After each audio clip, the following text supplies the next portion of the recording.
سلام بچه ها، به ویدیو روی گوشیم خوش اومد. قراره که آموزش ساکورا اسکول بچه را بذاریم و براتون بذاریم.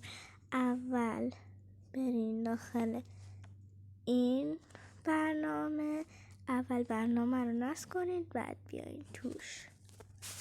خب شروع میکنیم، سب میکنیم برامون بالا بیاد، نه گیم رو میزنیم تا برامون بیاد.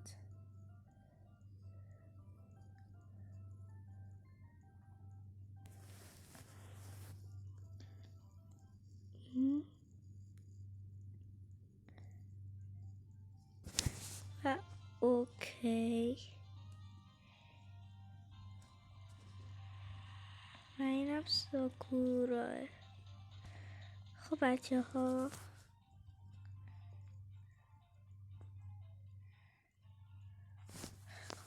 من قلمو. خب بچه ها میرین داخل این گزینه،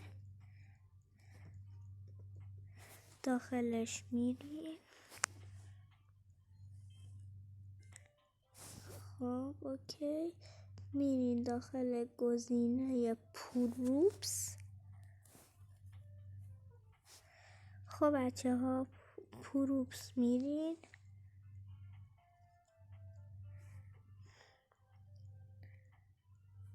خب این گزینه که وی اولشن رو بزنید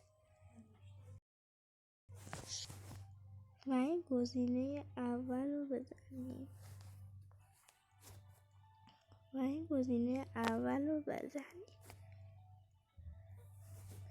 تموم. یه کالسکه برام اومد، اخت ترکیدم، ببخشید بچه ها، از روش میبرم باز میارم.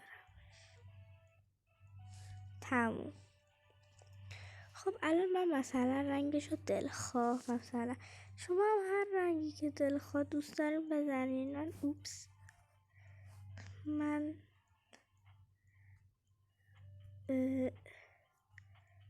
من رنگشو صورتی میکنم.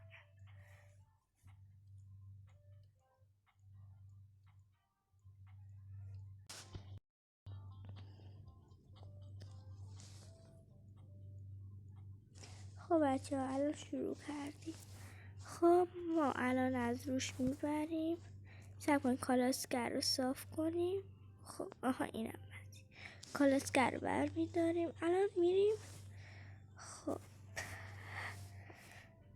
میریم تو قسمت لیتل گرل. خب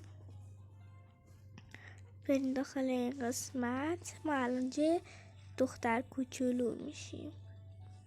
خب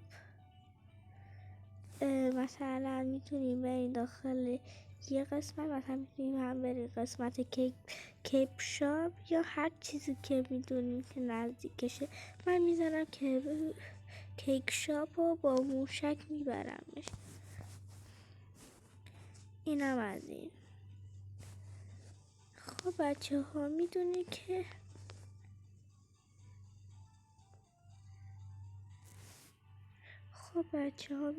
که این حلقه سبز یه کاریتون میکنه، کوچولوتون میکنه.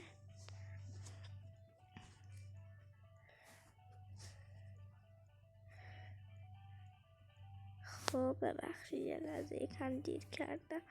خب الان میریم تو قسمت هوم گرل بزنیم و اومدیم خونه دختر و گزینه دوم رو بزنین. خب نذارین دختر کوچولو فرار کنه ها، وگرنه فرار کرد. صبر کنین یه لحظه، عجله گرفتم حالا شد. بهش بگیم که باید بیاد دنباله. امیدوارم از این آموزش خوشتون اومده باشه. لایک کنین. خدا نگهدار.